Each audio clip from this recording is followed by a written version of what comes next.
You think of Agricola. I think of sweet, cool strategies that are unique and fun, and all these cards you can play. So today I'm bringing you my top 10 sweetest occupations, aka. I guess you can think of this as like the top 10 favorite cards that I have, or like the top 10 occupations in Agricola that make you happy, that just like are sweet, they're cool cards, they're fun to play with. They are the cards that really bring out what's cool about Agricola, and these are the reasons I play Agricola. Some caveats about this list.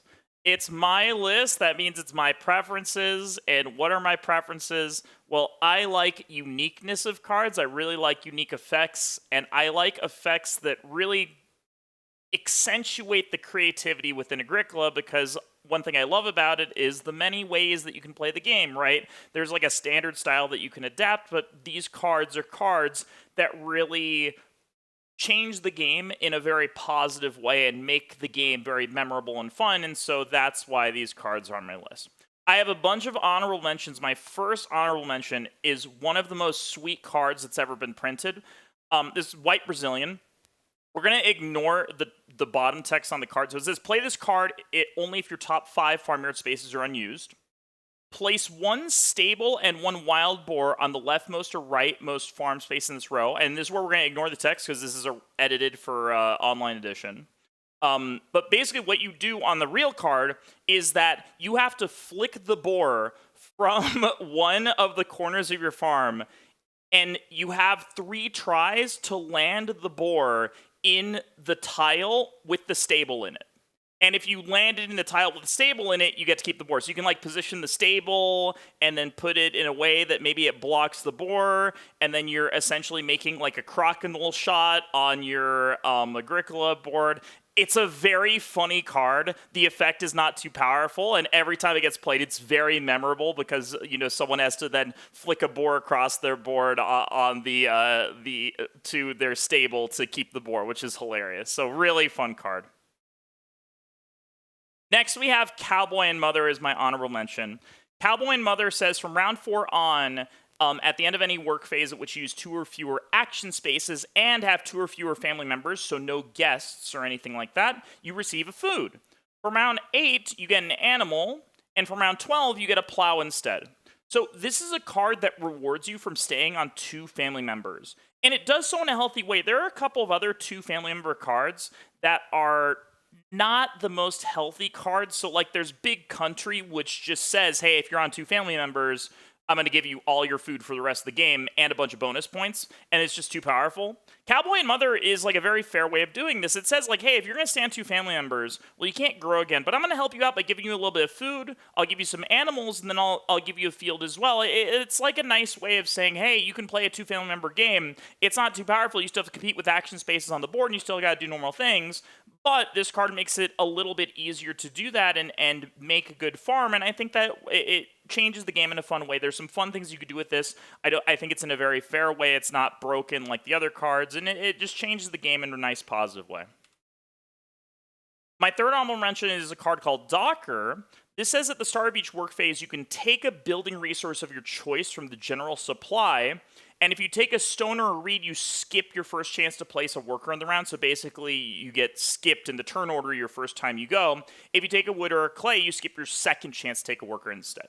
So this card, the reason I like it is that it kind of uniquely changes the game, because you have to think about at the start of a work phase, well, I can get these building resources for free, which is a very powerful effect, but if I do that, I have to think about which action am I skipping, how costly is that in terms of the action that I'm missing out on the board, and early on this might not be super costly, but then the later on you go, you have to reevaluate it. So it kind of changes the way the game works. It helps your opponents because it gives them better actions on average, but then it also helps you. I think that it can give you a lot of nice building resources, very interesting card to play with, and very fun. Next, we have a classic card, Perpetual Student. I think this card is probably the favorite of many people, and this card basically says that whenever you play an occupation, you randomly draw an occupation instead of playing one manually, and if you do that, you get 3 food before you pay the cost. So basically, this card is like a patron. Patron would normally give you 2 food before you pay the cost. You get 3 food instead, which is a lot of food, but you have to play it randomly. Very, very fun card because you have to sort of mold your hand around the fact that you don't know what order the occupations you play are going to end up in. And the benefit of that is getting a lot of food when you play your occupations, which is a really good effect. So it's just a fun card. The randomness in it is a lot of fun. You can get very like screwed by the randomness if there's something you need to hit early, or like you might just play an occupation without randomly drawing one once just to get an early occupation out that you want. So it's a card that like has a lot of skill to it. It combos with a lot of other cards. Playing occupations is a lot of fun anyways, and randomly drawing one is even more fun because you don't know what order you're going to play things in. So very, very fun card. Finally, my last honorable mention is Sculptors Son. This card says if you have joinery, pottery, or basket maker's workshop, then if you have joinery, whenever you take a wood action, you get 2 more wood, which of course that's the the wood major. If you have pottery, then you get 2 additional clay whenever you take a clay action. If you have basket makers, you get 1 additional reed whenever you take a reed action. So I really like this card because a lot of times buying these guilds, joinery, basket makers, pottery early on is not really going to be very beneficial for your game. But this card makes it really good. This card makes it, and part of the reason is that those are resources that you really want to be using for other things early on, right? You want to be using reed to build rooms, you want to be using wood to build rooms, you want to be using clay for improvements that feed you a little bit better. Typically, you don't have an excess of these resources. This is a card that really rewards you for doing something unique, and I really like that it sort of changes that way that you play in a really positive way, and you'll sort of notice that theme for all these cards. At number 10, we have, I'm going to pronounce this wrong, it's like Boatswain, but I'm going to pronounce it Boatswain because I'm ignorant American. I don't know the correct pronunciation of this. But whenever you use the fishing action space, you can place a grain from your supply on each of your empty plowed fields.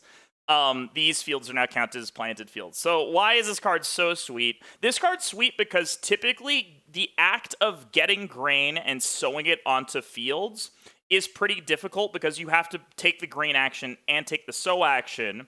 And this card lets you bypass it in like such a unique and interesting way. Like fishing is not a great action on its own, but taking the fishing action to get a few grain, if you get a bunch of early plows in, is really unique and awesome. And it's a good way to get some farming done early and set up a nice feeding engine that is done through fishing, which fishing is not classically a good action. There are a lot of fishing cards out there, but fishing combos don't tend to be super great. This is one card that really rewards you for doing something unique, right? Taking fishing in order to get grain, very unique effect, and the fact that you have to plow a bunch early on to make this effect work is also really, really good. I mean, there's some games where this is pretty broken. If you get a plow or a card that lets you get plow help and you can plow a lot earlier, this card becomes a lot like borderline too good, but it still like is very powerful, effective, very balanced and fair, and makes you feel like you're playing a unique game. At number 9, we have Governor. So I like randomness a lot when it's fun. I think randomness is great. So this card says immediately take the top 4 occupations from the face down pile of occupations and select 2 of them. You can immediately play 1 at no cost, and you place the other one into your hand. So basically, this card gives you another occupation for free, but it's one of 4 random occupations that you draw from the deck, and then you get to place another one in your hand to maybe play later on. So this card is very powerful. Probably this effect is like maybe borderline ban-worthy because it effectively gives you 2 occupations in 1 card, and it gives you the effect of some occupation that nobody saw in a draft. But super fun effect to draw random occupations and play one when you didn't see one in the draft, because then your plan has to like adapt on the fly. Also enables a lot of like cards that are minor improvements that have early high occupation costs, so it does that as well. Very fun card to play with, super duper fun, and just like is a card that like even if it doesn't fit with your plan the best, you can always pick it and just like get lucky with the top 4 occupations and see if there's something good, and then maybe you draft a minor improvement that's playable. So very fun card. At number 8, we have Franciscan Monk. This card does a lot of stuff. So when you play this card, you get a grain. You can immediately discard a begging card. And at any time, you can exchange 1 minor improvement or one occupation from your hand randomly from the deck. So you'll notice I have a lot of RNG cards on here, but they're RNG in like kind of a fun way. So this card just does a lot of stuff. Getting a grain when you play an occupation is pretty good. Discarding a begging card is a pretty overpowered effect, but it's like a fun effect because like it's like, oh, maybe I beg in a harvest earlier and then discard the beggar later on. Like it's pretty overpowered. In the revised edition, this card would be way too good because discarding beggars would be insane. There's a lot of cards that are balanced around that.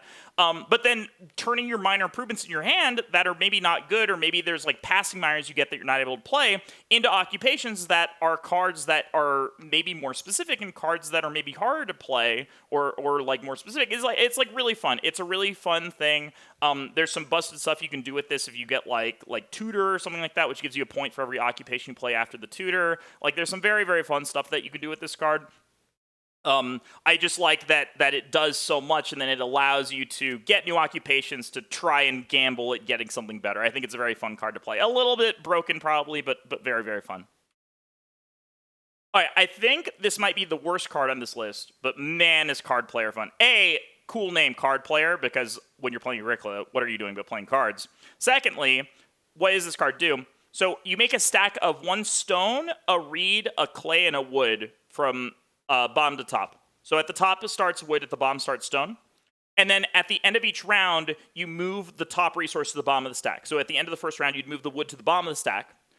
The top resource, whenever you receive that resource in any way, you get 1 additional resource of that type.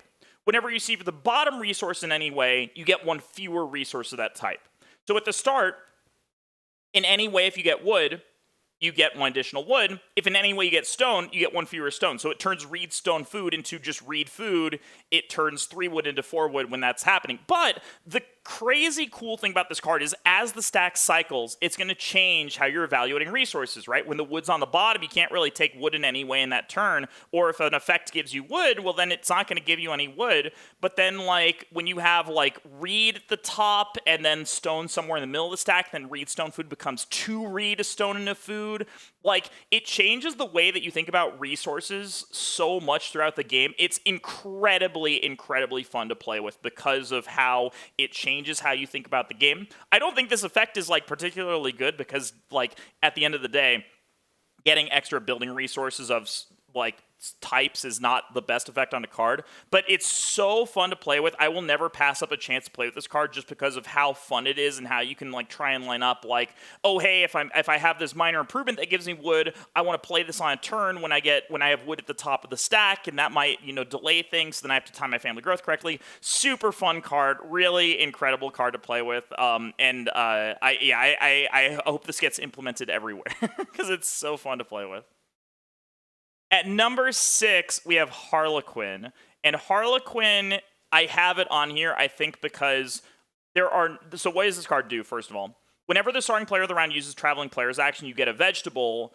When the second player uses it, so the person after the starting player, you get a sheep. Whenever the third player uses it, you get a stone. When the fourth player uses it, you get a bonus point. So why is this card so cool? Firstly, Traveling Players cards are few and far between, and most of them are very, very bad.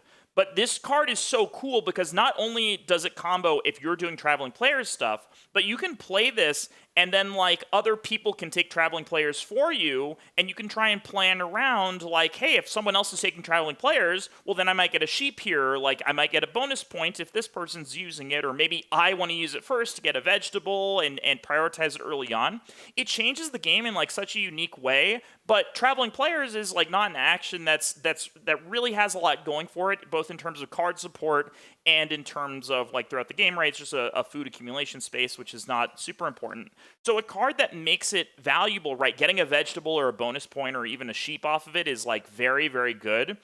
So making it a valuable action space is so fun and unique, and even by itself, this card, it creates a really interesting dynamic that I think is just, like, so fun and interesting, and it's a very fun card to play with. I think that Traveling Players and Fishing combos are very fun combos to play with, but they don't really work out because a lot of the cards are not good. This is one of the good ones that really gives you good incentive to play with this card. At number 5, we have Cottager, one of my favorite cards from the revised edition. So this says anytime you use day labor, you can either build a room or renovate your house, but you have to pay the cost. So why is this card on here? This card does so much at enabling fun combos. You can either combo this with other day labor cards to have to combo with your day labor action, like building a room or renovating. That's not the best way to play it, but you can do that because some day labor cards give you a lot of building resources, right? Day labor card might give you some building resources, so whenever you build a room, you might be replenishing your building resources that you used to build that room, right? But even cooler than that, this card combos with day labor cards, also combos with early clay cards, right? So you can play this, renovate to clay very early, and then use cards that sort of support you in renovating to clay, right? You can play, cards that say if you're in a clay room, this happens. You can play cards that let you build clay rooms really easily. So the multitude of ways in which this card creates combo opportunities makes it so fun to play with. It by itself, it's not a card that's like the most fun or the most interesting, right? It just lets you sort of skip the family growth queue or skip the build room queue by itself, which is not super interesting. But combined with many other cards, it's such a core component in enabling so many cool combos that I have to include on this list. Like, I've used this card in so many different ways with so many different combos that it's so fun to play with and it's so fun to build a draft around. So I got to include on this list. Next, number 4, we have Cat Lover. Not only do I have this number 4 because I am a cat lover myself, but what this card does is that if there's one animal on your farm, you pay 1 less building resource for every new wooden room. If there's 2 animals on your farm, you pay 2 fewer building resources for every new wooden room. If there's 4 animals, you pay 3 fewer building resources for your new wooden room. And if there's 7 animals on your farm, you pay 4 fewer building resources for every new wooden room. So at a maximum, if you get 7 animals on your farm, it can only cost you 3 wood to build a wooden room, which is very powerful. Now, this card, why is this so fun? Well, there are not many cards that really incentivize you to get early animals. A lot of time, early animals has this big cost with it, which is that if you fence to get space for a lot of animals, and then you take animals to breed them, you have nice food setup, which can be very good in some games, but you're going to be very behind the building queue if you do that. So having a card that really incentivizes you to get early animals and like rewards you for that and lets you get into the building queue makes it a lot of fun because it incentivizes you to farm early on, which typically you're not doing, right? Typically you're sort of building up your economy, you're trying to or not building up your economy, you're like building up the resources for building a room, you're trying to build a room, or you're trying to get a food engine set up. This card kind of lets you do both and lets you do so in a very fun way, right? Building lots of wooden rooms for cheap is a very fun effect to play with, and especially it comes at a cost that I think is pretty fair. Having to hold 4 animals on your farm to pay 3 fewer building resources, that is a pretty steep cost. It's very hard to get 4 animals on your farm early. It is not that easy to do that. Getting 1 or 2, pretty easy to do, but at 1 animal, it's like it gives you a read discount, which is fine. Really, this card shines when you're setting up your farm in such a way that you can like build a bunch of rooms in like round 7 or 8 because you're prioritizing a lot of farming, and it lets you do something very efficient. Very fun card, many ways that you can play it, and incentivize you to get early animals on your farm, which I really, really like. So that's why it's number 4. At number 3, oh man, I love this card so much. Just looking at this sheep X2 symbol like makes me so happy on the inside. This is Shepherd with Flock. This card is an additional action space, and when you use it, you double the amount of sheep on your farmyard, but you only get as many sheep as you have unused farmyard spaces. So this card lets you double the amount of sheep on your farmyard, and it leads to some ridiculous situations where like you can go from 8 sheep to 16 sheep if you have like a lot of unused farmyard spaces and you have like some way to hold sheep besides that. Or you just have you have like some way to hold 8 sheep that's not on the board, and then or it's in like a really small pasture that you just like increase the pasture space. And you can like cook those sheep immediately, so this card could be like a bajillion food.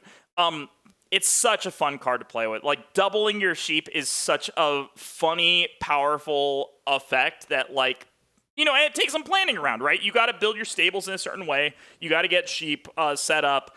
You really want to use this in a way where you're getting like 3 or 4 sheep at least every time you use it, and then you can hold those sheep and then breed more sheep. It's probably like a too powerful effect, but it's so fun. This symbol that they included of like sheep X2, just like you look at this card and you say, what the hell does that mean? You read the card and you say, wow, that's hilarious. I want to play with this card so bad. And that's what I see whenever I see this card. It's so sweet. It's very powerful, very fun. Maybe a little bit too powerful and probably warps the game, but man, is it so fun. I don't feel bad losing against this card because I'm watching someone like hold the most sheep that I've ever seen in my lifetime in this card. It's very, very fun. At number 2, we have Educator. Educator says that whenever another player plays an occupation card, you can pay 3 food to play one yourself, but from your 4th occupation on, this only costs 2 food. So why is this number 2? Well, playing lots of occupations is very, very fun. And, like, I don't think you see the power of this card, like, when you first start the game. Like, when we first started the game, when I first started playing, this card was removed from the deck of playing cards because it was deemed too bad to be in that deck of cards. And then, like, after, like, a year or so of playing, then eventually, like, I started, dabbling around online, or I talked to some other people and realized that, well, playing this many occupations is actually very broken. You just have to draft around it a little bit. You have to have occupations that give you food. But when this card is in action, oh, it's so fun, because you play this card, so like you get a 2 food action, someone else plays an oc, you play your oc that gives you food, someone else plays an oc, you play another occupation, you're dropping your whole hand, everything is doing everything, like, but then you have to feed as well because you're spending so much food on occupations, you are doing more. Like, it's a very fun effect that, like, really you have to build your draft around, but in such a fun way because you can power out so many occupations so fast as long as you have the food for it. So you're trying to sort of straddle the line between how many cards can I play and how much food can I get to play these cards without totally sinking the rest of my game. Very dynamic card, enables such interesting play mechanics. I know this is the favorite of a lot of people. It is probably a ban-worthy card that's on this list, but, like, honestly, the effect is so fun and it's so fun to play with because playing lots of occupations is really, really fun and unique. So this is my number 2 card. And at number 1, if you have followed the channel for any amount of time, you're probably going to have guessed this card. It's Collector. You knew it was coming. If you saw the title of this video and you have followed my streams at twitch.tv/econchan, or you have followed the channel and watched me, you know that Collector's my favorite card. I pulled the old art. I didn't pull the new art, so this is the less iconic art. This is not the art on Board Game Arena. But what does this card do? It's an additional action space for you only. The first time you use it, you get a begging card and 6 goods of your choice. The second time you get a begging card and 7 goods of your choice. The third time you get a begging card and 8 goods of your choice. The fourth time you get a begging card and 9 goods of your choice. So it's an action space that at the cost of a begging card, you get a bunch of different things. So goods can be building resources, food, grain, veggie, animals. So this card is so unique. At first, when you look at it, you say, oh, this is bad because they have to be different goods. I can't take, like, 6 cows off of this, right? I can only take 1 cow at most. But when you play with this card, you realize that even though it costs you an action to play this card and actions to use this card, the building resources and everything that you get are so much more, right? Being able to take pairs of every single animal is so good. It's worth 2 begging cards to be able to take 2 pairs of every single breeding animal because those are going to give you so much food, so many points. And you get other things on top of it, right? You get all your your crops on top of it. The additional thing, right, so the traditional way to use this card is to, like, use it in a later part of the game just to get your breeding pairs and all your crops in a very efficient way because basically you're using 3 actions to get pairs of every animal and 2 of each crop and some building resources, which is worth the 2 begging cards. But there's so many other unique ways that you can use this card, so I have used this card as early as the first round of the game, so I have played Collector, used Collector to collect, and taken, like, a cow, some building resources, and maybe a crop or something like that, like a cow, a vegetable, and some building resources, because having cow and building resources and a veggie on turn 1, really, really broken to have all those things on turn 1. It's worth the cost of playing this and using a beggar, because then you can use it later on. I've gotten breeding cows in the first harvest by using this card twice and getting a card in play that lets you get animal pairs, and you can get the reed to build rooms, and, like, there's just so much that this card can enable in terms of creativity. It is the card that has, I think, one of the deepest, like, play patterns of all time, where, like in terms of the amount, the scope of the things that it enables, the scope of the things that it does. It is one of the most cool cards of all time. it does fundamentally break open the game, and it does, it gives your opponent some good actions, right? If you're not taking animals off the board, it's going to give those good actions. You're injecting some building resources and things like that. But man, is this card so fun to play with. It just enables some really cool things that let you do some really unique things. This has to be number one on my list. So, chat, that's my list. I said chat even though I'm recording this for a YouTube video. That's my list. I hope you enjoyed it. What do you think is the sweetest card in Agricola? Please let me know down below. Subscribe to the channel if you're not already for more Agricola stuff. I really enjoy making this Agricola content. This is something I wanted to make for a long time. So subscribe to the channel. You can follow me on Twitch, although I haven't been playing Agricola as much, but I'll return to Agricola at some point, I swear. And yeah, that's my list. Bye, everyone. See you next time.